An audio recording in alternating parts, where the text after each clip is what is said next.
बार बार आप देखेंगे कि ये विपक्ष के नेताओं को ह्यूमिलिएट करना, उनको तोड़ने की कोशिश करना, झूठे आरोपों में जेल डाल देना, यही भाजपा की रणनीति रही है और सारी फाइलें ठंडे बस्ते में चली गई हैं जब से वो भाजपा ज्वाइन की है। महाराष्ट्र में विधानसभा चुनावों को लेकर लगातार सरगर्मियां तेज हो गई है, लेकिन इसी बीच जो है उद्धव ठाकरे के चेकिंग को लेकर लगातार अब सवाल उठाया जा रहा है। उद्धव ठाकरे की पार्टी जो है वो सवाल खड़े कर रही है कि आखिरकार विपक्षी दलों के नेताओं पर ही क्यों इस तरीके से जो है उनकी सामान को चेक किया जाता है। क्या इसी तरीके से प्रधानमंत्री या बाकी अन्य नेताओं की भी चेकिंग की जाएगी?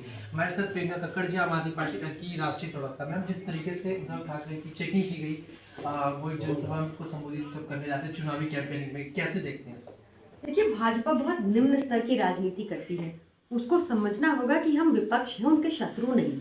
और बार बार आप देखेंगे कि ये विपक्ष के नेताओं को ह्यूमिलिएट करना, उनको तोड़ने की कोशिश करना, झूठे आरोपों में जेल डाल देना, यही भाजपा की रणनीति रही है। इससे देश को फायदा नहीं होगा, देश आगे नहीं बढ़ेगा।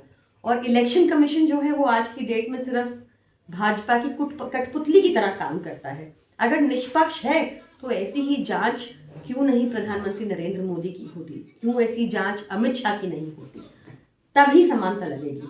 अभी तो ये निम्न स्तर की राजनीति लगती है। लेकिन प्रधानमंत्री ने अभी एक सभा में बोला कि सबसे अगर कोई भ्रष्ट कोई दल है तो वो महाअघाड़ी, मतलब विपक्ष पे बना आरोप लगाया कि सबसे भ्रष्टाचार उन्होंने सबसे ज्यादा किया है। देखिए, प्रधानमंत्री मोदी की बातों को तो अब कोई सीरियसली नहीं लेता। उन्होंने पिछली बार कहा था कि एनसीपी मतलब naturally corrupt people, Ajit Pawar 70,000 crore के घोटालेबाज हैं, और 2 दिन बाद उनको अपने मंत्रालय में ले लिया।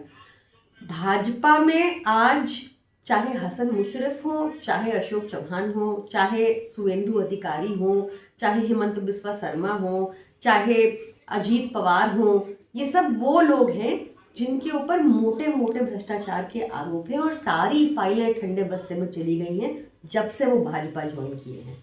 आज देश का एक एक भ्रष्ट नेता भाजपा में है, इसलिए प्रधानमंत्री मोदी ने कॉल दी थी कि एक है तो सेफ है। जी मैम, जिस तरह से अभी मुख्यमंत्री अरविंद केजरीवाल तिरुपति मंदिर भी जा रहे हैं, उसको लेकर बीजेपी लगातार कई तरह के सवाल खड़े कर रही है, उस पर देखिए, बीजेपी को ये समझना होगा कि हमारे देश में अभी भी हर एक को हक है कि वो अपने धर्म को प्रैक्टिस कर सके, कि वो मंदिर जा सके, कि वो गुरुद्वारे जा सके, मस्जिद जा सके।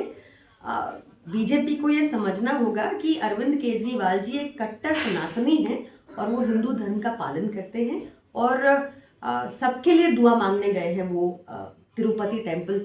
और मैं भी चाहूँगी कि भगवान भाजपाइयों को सद्बुद्धि दे। बहुत धन्यवाद। तो ये हमने बातचीत करी आम आदमी पार्टी की राष्ट्रीय प्रवक्ता प्रियंका कक्कड़ से। दिल्ली से मैं शुद्ध भारत।